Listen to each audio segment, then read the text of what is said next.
Okay, so I'd like to call this meeting to order with the Pledge of Allegiance. I pledge allegiance to the flag of the United States of America and to the republic for which it stands, one nation, under God, indivisible, with liberty and justice for all. Thank you.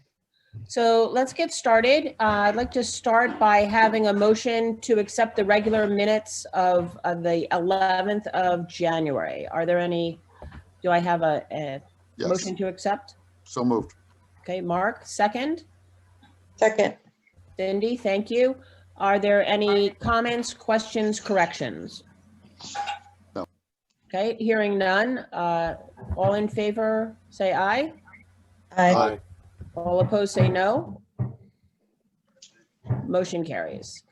All right, we'd like to open it up now to public comment. Does anyone have public comment? Okay, hearing none. Okay, thank you, Bobby. Sure. Anyone else? No. Okay, so hearing none, we'll close public comment and move on to the report of Public Works. And Mark Doniker is going to be doing that. All right, Mayor, 30-day, 60-day, and are pretty much the same. They kept the skating rink flooded, cleaned out roadside ditches. They've done shoulder work. They plow and sand it as needed, clean the sidewalks, garbage and recycling. They did finally drag the ski trails, cut low branches along the road, check the dirt section at Elm Lake Road, and fix potholes along the road. So that's pretty much the next 30 days and the next 60 days. They're doing the same thing. Chips, all those items have been done. He did order stock culverts for the springtime, and the new truck, pickup truck, has been ordered. And that's it for Roger right now. And I got your message. Okay. So I did have a few comments that were going on with Public Works. I had a number of texts regarding the sidewalks. And I know I'd like to thank Trustee Doniker and Trustee Smith for meeting with Roger to discuss that issue and see if we could come up with some way forward to improve that, because keeping them clean and passable will also work towards the complaints that we're getting for snowmobiles.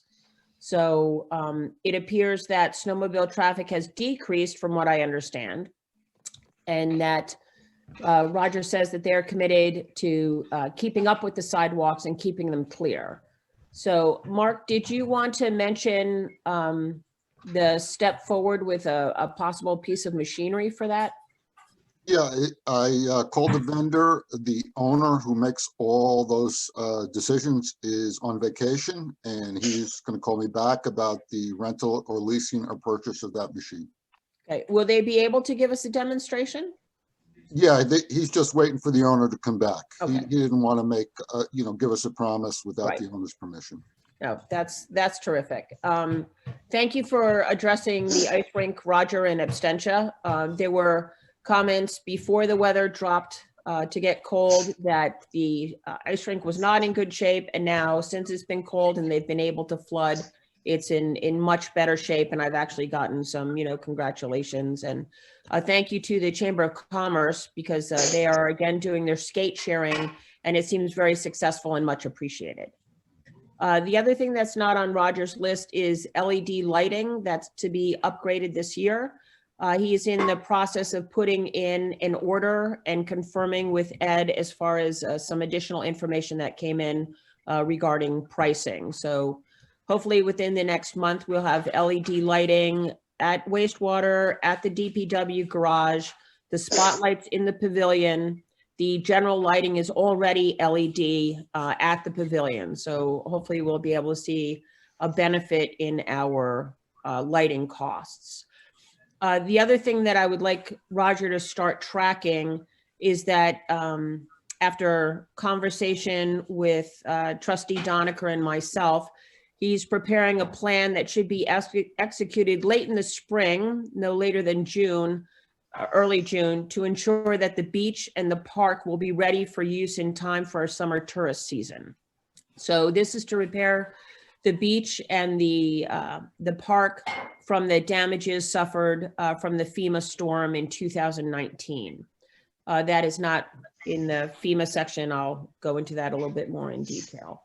And then Roger is also keeping an inventory of COVID supplies, which is required by us to ensure that we have a 6-month supply of PPE and cleaning materials on hand as recommended by the state. So as the trustees go through the abstracts, you'll see purchases of disinfectant and masks and things like that.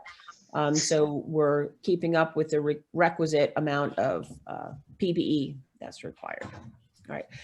Any other comments or questions on the DPW report? Okay, hearing none. Crystal, you remain the clerk treasurer? Yes. A few things. On January 14th, Tracy and I attended a 3-hour election webinar through NICOM. It was a webinar that gave more in-depth guidance and information on running the general election for villages, deadlines and responsibilities for the clerk and the election inspectors, as well as a lot of information on the guidance for COVID restrictions and guidelines, which we'll again have to use this year. Luckily, we already had to go through that with the last one. So we'll pretty much have all of that easily worked out for this year. We did have something written out, and I'm going to go back and look at that and just make sure that it's still relevant to what we're doing now. Let's see. Also, one of the other things through the webinar was there was a lot of discussion on putting things on the website, which it was, especially with COVID, it was suggested to put said that it was okay to put the absentee ballot application on the website to have it more readily available, as well as any information for candidates that we provide. So that's all on the website as well. And then the first day to file the independent nominating petition is actually next Tuesday, which is the February 2nd. And then the last day is February 9th. It's coming up kind of quick. And then Jeanette, do you have the? I do have the resolutions. Do you want, yes. Do you want the inspection one, the election inspectors first?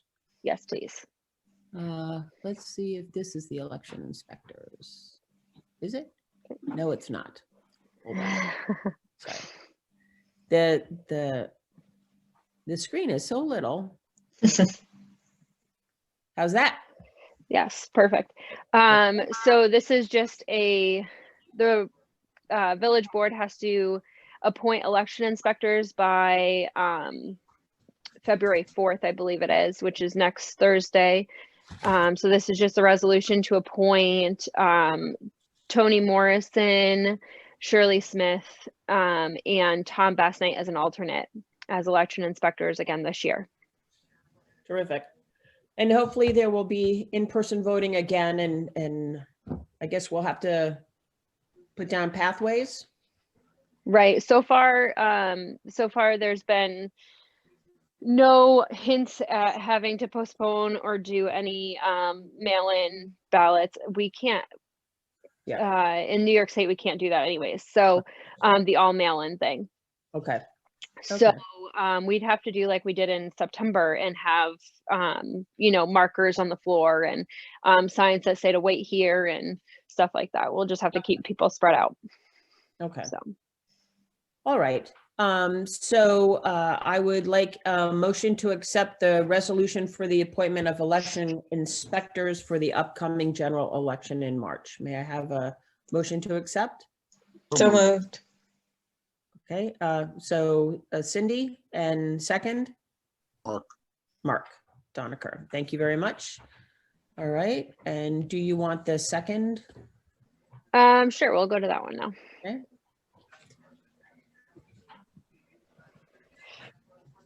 Did I do the right one? Yeah, I think it's just big. Ah, okay, let's, There you we go. go. good, okay. So the next thing is, this is a resolution, to change the water, water meter installation and removal fee. Right now it's $50 per service, and it's split, into 2 quarters. So it's 25 each quarter that's applied. In talking with both, many conversations with me and Ed, and then talking with Jeanette, we believe that it would be better if this was was charged as a full amount, at the time of the service.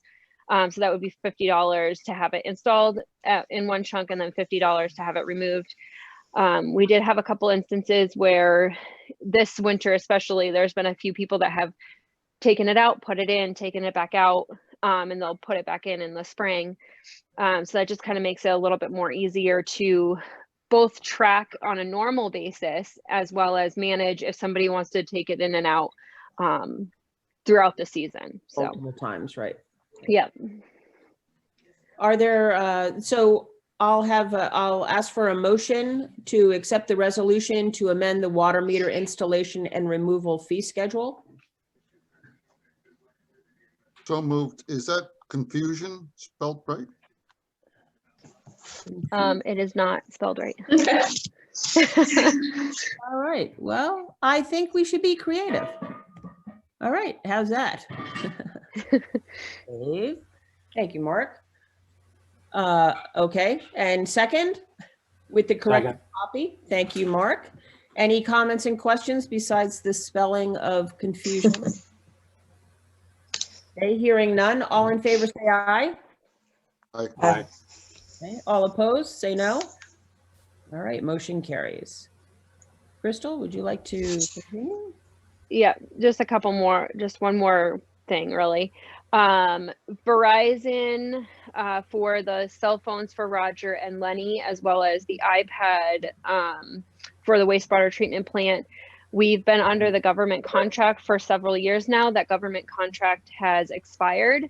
And we have received the new contract prices for the new government contract coming up. The pricing is more expensive than the one that we previously had, by $15. Originally, the old contract price was $14.99 as a base. And I believe that was I think it was for like maybe 300 calls a month or something like that. It was really a really basic plan. This new one is $29.99 a month per cell phone, and that's for 500 calls. And And they then, in the calls, Crystal? sorry, They stayed within the number of planned calls? no, they would frequently go over that amount of calls per month. The 300. So I mean, they don't make a ton of calls, but they're definitely over that mark, because we would usually be charged around $16.99 for each line. Sometimes a little bit more depending on if they had more calls within the month. Right. The iPad coverage is staying about the same. It was $39.99. It's going to be $37.99. So overall, it's a total increase of about $28 a month Okay. for the Verizon. Okay. And that is it for me, other than the approval of the abstract and the financial report. All right. So I'd like a motion to approve abstract number 16. So moved. Mark Crary, second. A second. Okay, Cindy. Any comments or questions on the abstract? I had one note asking to just explain. There's a bill for about $715 that's paid to the town village for testing fees, but it doesn't say what the fees are for, exactly what's being tested. So if we can just comment on the invoice that it's for the dump, the landfill. So it's so that, I don't think it says testing fees, or I didn't think it did. It's the the closure fees or whatever. Oh, Is it The testing? monitoring. It's the Oh, it's maybe the it's monitoring. yeah, Okay. monitoring. We pay that yearly. Monitoring, testing. Right. Okay. I understand. Yeah, monitoring fees, right. Yeah. Just so that we can link that specifically to, it's specific to DPW, but that it's specific to the landfill. Well, I think on the invoice itself it says landfill monitoring, or the voucher itself it said landfill monitoring fee. I didn't see that on there. All right, so we'll just double check to make sure it's Okay. clear. I flagged that. Okay. So all in favor to approve, oh, and I did see that the payment for the backhoe repair was on there as well from Nortrex. So that's good. Yes. So all in favor to approve abstract number 16 and instruct Crystal to pay the bill, say aye. Aye. Aye. Okay, all opposed? Motion carried to pay abstract 16. And then we had a financial report number 7. And I saw that everyone had an opportunity to review that monthly report. So may I have a motion to accept financial report number 7? So moved. Okay, thank you, Mark Doniker. A second? Second. Mark Crary, thank you. Any comments, questions on the financial report number 7? I would just like to make the comment that I'm finding these to be very helpful and very straightforward to look through. So thank you for that. I think that's a big improvement for our fiscal responsibility and being able to track that as trustees. So all in favor of approving financial report number 7, say aye. Aye. Aye. Okay, all opposed, say no. Financial report number 7 is approved. Okay, under old business, we'll go I'm relatively. gonna sign off. Okay, thank you very much, Crystal. All right. See ya. Bye. Oh, Bob, I'm sorry. For whatever reason, I knew you were giving a report and I didn't put you on the agenda. I'm sorry. So at this point in time, I'd Yes. like to welcome, oh, am I farther down? Yeah, he's under new Oh. business. You're on old business. How could I forget Bob? Okay, so let's go through old business. COVID update. So we have not received an official update from the Department of Health since Wednesday, which is unusual, except that they've been very busy trying to organize vaccines and how to receive them. They don't get notice until the end of the week, and they're not sure how many. So it really is extremely difficult for the Department of Health, Public Health, but they are doing a remarkable job. So as of last week, between Monday and Wednesday, we did have a report of 20 new cases. Now, is that a spike? I'm not sure. Is it because there hasn't been regular COVID testing as there has been in the past, and these are just catch up? Not sure. But there were some exposures to the Department of Public Health that necessitated them to reach out for volunteers to help them with the actual COVID vaccine clinics. So happy to say that that was well handled. So as of the 21st, we had 159 cases in the Hamilton County. So they had 3 clinics last week, the last of which was held in Speculator at the school, and they did a remarkable job. Over 300 people were vaccinated last week. They have a list in public health of over 500 that they drew from. There's another 200 or so people on a list with the Office for the Aging. And the public health list is being fed by the town supervisors who are collecting names and phone numbers to be able to pass that on to public health. So any names that we collect within the village, we pass on. And we were able to help a couple of people register for the vaccine to be able to be inoculated on Friday. So that went very well. And so we thank the Department of Public Health and those who helped and volunteered in that regard. No additional information has been provided as yet on vaccines or COVID testing clinics, although I did hear at the nth hour that there was another 1-hour COVID testing clinic down at Wells. So tomorrow we should be able to have more information with the general call. Moving on to FEMA Halloween storm update. We're still waiting to hear back on Pump Station 2. All the engineering plans are in. They're looking over the revised numbers. If you will recall, maybe I didn't specify it clearly enough, but the last time FEMA had come to us and said, okay, this is the amount of money that we think it takes to repair Pump Station 2. They had not taken into consideration a lot of the engineering that we had, engineering report that we had provided. So they went back and further expanded the engineering report in order to support the amount of money it would take to repair Pump Station 2. And if you recall, Pump Station 2 is the one down behind the inn at Speculator, and that's the one that's askew because of the flooding.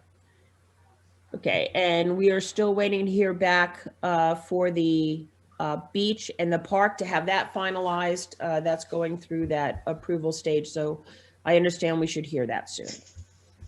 No update on the FEMA COVID plan. I still have some work to do with the clerk and deputy clerk on answering some questions that they've provided. Small cell towers, we haven't heard when those are going to go through. Fire tower, we are progressing with the fire tower, which is great. We have successfully, after several weeks of trying, gotten all the photos, the maps, the documentation related to the photos to the APA for a review. They think those are fine. A big thank you to our fire department, Trustee Doniker for the use of your boat, and Brian Bledsoe, who did all the photography, which was terrific. And now we need to work on site plans with respect to where the tower exactly is going to be placed in relation to a kiosk, and draw out those site plans to be able to provide that to the APA.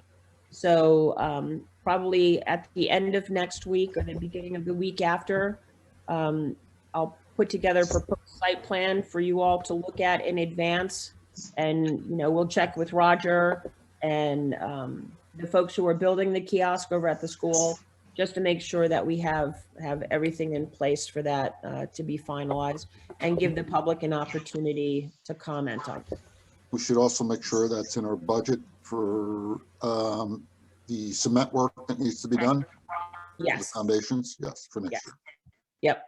So within that, there is some site work preparation as far as preparing the holes for the foundation. The county is going to transport the tower. The school, in conjunction with Gary Wicks, is going to build the kiosk, and then we need to reach out to our history clubs within Speculator and the surrounding area for any information we have on towers for our local area, things that would be able to be put into place on the kiosk, as well as reach out to Soil and Water and DEC for any information we can do for our surrounding area for the nature trail and things like that. Okay, any further questions on that? Oh, big news is there is a $5,000 matching grant that has been put forward.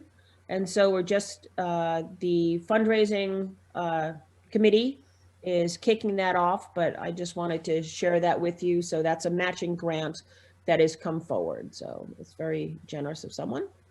Did we go out with each step being painted with names or? So the plan for the fire tower is to have galvanized steel for the steps that can be waterproof and ice-proof and all of that. And that there would be plaques, metal plaques that would be put on the level of each step that someone could sponsor. And then a landing would be sponsored for a certain amount. And then the top cab, each wall would be able to be sponsored. And so the way Ryan Marshall is in charge of the funding committee, the way that he had organized that was that it would pay for a large chunk of the remaining outstanding amount. So I think we still need to raise about $60,000. And now with the matching gift that would reduce it by 10%. I mean, $10,000. So we're How's it looking gonna- anywhere between $50,000 and $60,000. Mayor, how's it going to get that out to the public? I believe we are talking about, as a private citizen, part of the committee, and we have 3 or 4 other volunteers in the area. So we are looking to contact our businesses. A flyer has been created. We're going to see if we can open a Facebook page and connect it with Lake Pleasant, Paseco, Wells, our general area. And then there is a list of people who have sponsored some really terrific things in our area in the past that we would reach out to. So of course, if the trustees or the public know of anyone who could be interested in sponsoring, please contact Ryan Marshall and we will take it from there. Great, I'll contact him. Yep, and I will, I can send out at the end of the meeting or tomorrow, I can send out the pamphlet that will be distributed by the fundraising committee. That would be great. Can we put that on the website too, or?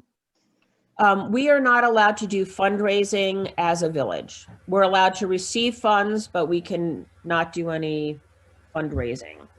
Can't promote it. Correct. So no. So in a word, no, Mark. Okay, so that's the fire tower. Oh, and so we are putting together the APA application. So part of the help that Lake George Lake Champlain group is helping us with is they're the ones who are helping fill out the APA application for us. Now, there's a lot of information that we still need to collect and provide to them, but they'll help us coordinate and move forward. And I see Rebecca has been able to at least join us visually. So I hope she'll be able to get the audio. A lot of difficulties with our broadband. Okay, LED streetlights. I am sad to say that National Grid has yet to respond to my queries. I know that they had a meeting a week ago, Wednesday, to discuss scheduling of LED installations for our region of New York. As yet, I have not received a response detailing that. I've left 2 emails and 2 voicemail messages asking for a response. And septic system and erosion is going to wait on hold. We're still waiting for feedback from the town. Yeah, I haven't heard anything since January 4th. At the next meeting, I will recommend that the resolution be passed, and then we'll proceed with the addendum. Okay. All right, that sounds reasonable. Okay, Bob Benkovich. And Bob, I am putting up your, I think I'm putting up your report. There it is. Okay. All right. You hear me? Yep. Okay. Okay, so in order to update the board on the building activities for the year of 2020, I'd like to offer the following summary. There were a total of 51 building permits issued in the village of Speculator in 2020. By comparison, there were 56 permits issued in the village in 2019. The permits issued are as follows. There were 16 permits for new residential buildings. Of these, 4 were for single-family dwellings, with 2 being renewals, and 13 were for garages, storage buildings, sheds, or camps, and only one of those 13 was a renewal. Unfortunately, due to the year, we had no permits for new commercial buildings. There were 4 permits for additions. These permits include adding or enclosing an existing space to increase living space. One of those was a renewal. There were 23 permits for alterations. These permits include structural changes to a building, the complete change of a system, upgrades to existing systems, and of these, there were no permits for renewals. There was only 1 permit for a septic system or a repair to a septic system. There were no permits for wells.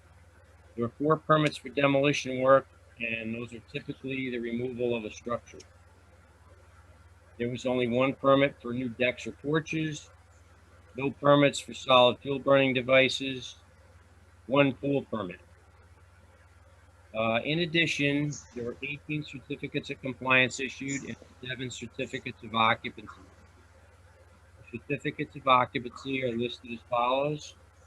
Brandt Brothers, which is Charlie Johns for their new addition. Camp of the Woods for Grace Peak, a new staff training facility. Matt O'Brien for a new single-family dwelling. Camp of the Woods for Ottawa Sea Cabin, a new 3-bedroom guest cabin. Ryan Smith for single-family dwelling at 2982 Route 30. Ryan Germain for a refurbished house at 2887 Route 8. And Steve Dahl for single-family dwelling with attached garage on Shuttleworth Drive. The 18 certificates of compliance issued were for various projects ranging from additions to alterations, all making sure that compliance to New York State building codes was adhered to. There were 2 stop work orders issued in the village, both for building without a permit. There were no fire department notices received in 2020. We received 1 written complaint. A letter was sent to the owner of the property in question, who we've not heard back from yet. And the outstanding violation that we had was dismissed in court. Any other questions? Please let me know. Okay, does anyone have any questions for Bob? Yeah, just the one under the septic system, was that a repair or replacement? And was it done under a professional engineer? Yes, all septic systems that have to be replaced or repaired have to be done under an engineer's stamp drawing. Great. Bob, I also have a Sure. question regarding septic. Janet, if you could scroll to the top, please. Yes. Of the 16 permits for new residential buildings, Mm-hmm. 4 for single-family dwellings. Yep.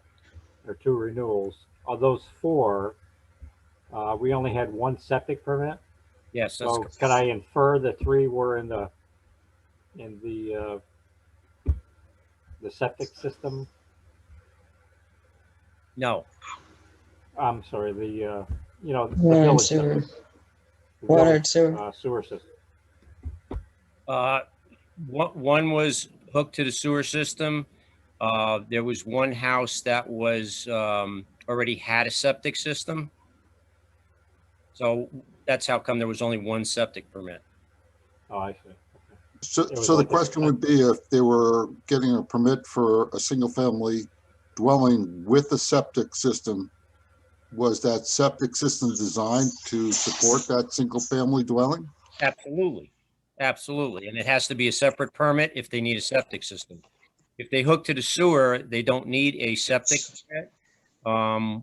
The Department of Sewers and Water are notified and they do the hookup with the homeowners. But how do we know that the septic system is designed for that single-family home? The septic systems are all designed, once the septic engineer sees the house plans, they have to design off a 75A, which is a Department of Health regulation book.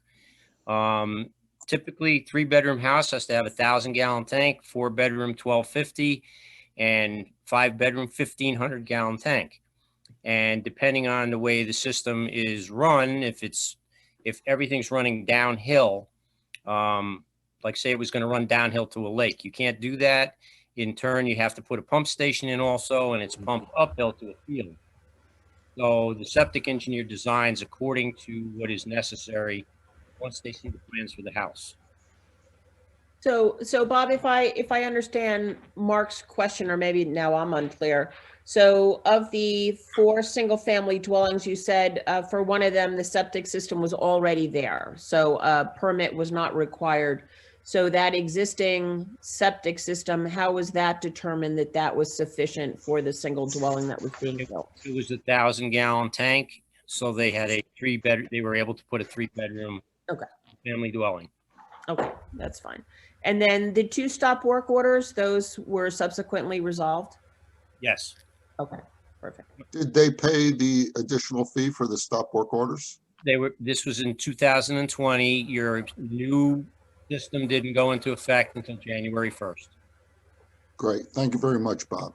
Yep, Right. no problem. Just to give you a little update on your small cell towers, I did speak with a Verizon representative the other day, and they are now in the process of trying to get contractors. They had 3 contractors here on Friday, so they're narrowing down who they want to do the work. Ah, terrific. Okay. Good.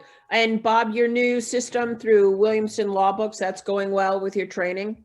Yep. We actually were on with them a couple of days ago, and we only did probably 10 minutes, and I didn't have any questions, and she said what I was doing seemed to be pretty good right now. I had a couple questions, and she resolved them rather quickly. So I think it's going to be, I don't need the hours of training. We just need the repetitiveness of the system. And if I do run into a problem, I call her right away. And Terrific. they've been very responsive. Terrific. Glad to hear it. We've had good success with them within the village programs that we have. Yeah, just to let you know, also, we have had an inquiry for a generator up at the Oak Mountain site again. So I'm going to work through with them. Yep. And the tower actually has been raised to 15 feet. They don't have the antennas up there yet. Evidently, they kind of messed up the road a bit for Matt. Yep. So he's trying to get them to put in a better access road. Yep. That's much needed. Yep. All right. Thank you very much, Bob. We appreciate it. And we'll reach out to you again in 6 months. Problem. Thank you. All right. Thanks. Have a good night. Thanks, Bob. Thanks, Bob. Okay. The next item on the agenda is there was an error in the overpayment of compensatory time at the end of 2020. If you will recall, we clarified and updated this section of the employee handbook when we found out that there was some confusion around that resulted in overpayment that affected 5 employees. So the situation was an employee has an option with valid and approved overtime that they can either get paid at an overtime rate of 1.5 times their salary, or they can bank compensatory time of 1.5 hours for every 1 overtime hour worked. They can bank up to 40 hours. And if those hours are not used at the end of the year, they get paid out. And so, and they should get paid out at straight time because it's already been converted into the time and a half. So the language was a little unclear. Based on that overpayment, I consulted the village attorney regarding how we should proceed to recoup the overpayment in funds. So under New York State Constitution, a village is duty bound to recoup the full amount overpaid due to a clerical error, as this constitutes payment of services which were not rendered.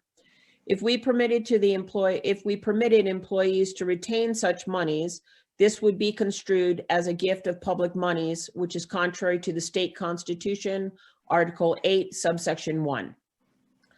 I prepared a letter for the affected employees that will go out in their paycheck this week, giving them an opportunity to give back the overpayment in full.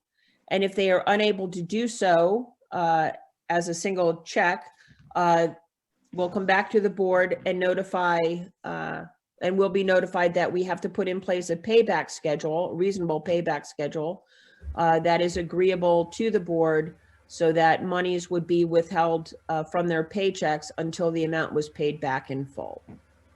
Does anyone have any questions or comments about that? It's fairly straightforward. A sad mistake, but pretty straightforward. All right, budget planning, Trustee Crary. Yes. Are we going to plan for a budget this year, or are we going to wing it? I think we'll plan. Okay. I'd like to get started in 2 or 3 weeks. As you're on the finance committee, once you're well into your rehabilitation from your upcoming surgery, we'll get together with Crystal and we'll plot the way forward into budget season, if that's agreeable. So does anyone have any comments or questions? I think it worked fairly well last year, that we did the same sort of planning with the supervisors of each department as well as the finance committee. And then from there, we had a series of workshops that was open to the public, three workshops on the first 3 Mondays in March. So those would be March 1st, March 8th, and March 15th. I believe that we have to finalize the budget by the 22nd, or the week of the 22nd. So does anyone have any issues with spending about, I guess we did it an hour for each session the last time. We met from 6 to 7 before the village board meeting. And then between 6 and 7 or 7 to 8, whichever is most amenable to people's schedules for the other 2. That was my recollection, yes. Yes, that was the same. There's also I think came from NICOM, Yeah. Zoom, and I'm going to attend that, and maybe the other trustees want to attend it, so they're aware of what can and cannot be done. Yep, that would be I great. did sign up for that myself. I believe that's February. I signed up for February 25th, I believe. Yeah, I think it's all the same day. Yep. Is it 24th? Is it? I don't remember, but it's on it's my inbox, and I'll remember. Okay, so if we can send that around, that's a free New York State Office of the State Comptroller budget seminar. It's on February 24th between 9 and 11:30 a.m. And I have to say that they're pretty helpful, and it does clear up some mystique around budget planning. I believe there's another one on the 25th. Oh, is there? Then maybe I'm wrong. I Okay. think so. So we can double check. Tracy, if you can make sure that we have the correct webinars that will go out for that. So maybe there's one from NICOM and one from the Office of the State Comptroller. Yeah, I'm registered, so and Mark's registered, so it's just Rebecca and Cindy. Yep. Terrific. Any further comments or questions on that? Okay, hearing none, open it up for the board roundtable. Anyone have anything? Just the same on working with the town, just waiting, and we'll go from there, and we'll have to meet as a group to do the addendum. Yep. Okay. I did hear from the planners and organizers of the Speculator, or the seaplane fly-in, that we've been enjoying every year. This will be actually the 49th annual Speculator seaplane fly-in. So it's got a great tradition and history. That is scheduled for June 4th, 5th, and 6th this year at the Speculator Town Beach. So I have let Roger know in advance. So we want to make sure that the beach area is going to be free of construction when the planes come in. And I've also forwarded this information to the Chamber of Commerce so that we can have a good turnout for that. And perhaps next year we can think about doing something special for the 50th annual Speculator seaplane fly-in. And then the planning board is meeting tomorrow at 7 p.m. The agenda is available through the village clerk. I will note that at the nth hour today, we will be having an executive session that was not originally on the agenda. And this is regarding a disciplinary action or potential disciplinary action that I'd like to bring before the board. So we'll go into executive session for that. But before we do, I would like to open it up for any public comment. Okay. Hearing no public comment and seeing no gestures on the video, I would like a motion to close the public portion of this meeting and go into executive session. So moved. Okay, Mark Doniker, and second? Second. Okay, Rebecca's there, she can hear us. Can you hear me? Oh, Yay! Terrific, good. So Rebecca will second that. Any comments? Hearing none, all in favor to enter executive session, say aye. Aye. Okay, all opposed, say no. All right, we are entering executive session. So Bobby, thank you for participating in the call and Good night. and Crystal, Tracy. So Tracy, you should stop recording and we'll go into executive session. Do I take notes during this time? No notes are taken, only actions at the end. Okay, is that clear? So I'm stopping. Okay. You're and free to go. Yes. So I can sign off. No, I can't sign off because then you'll all be done. You cannot sign off, but you can turn off the recording. Yes, I will do that.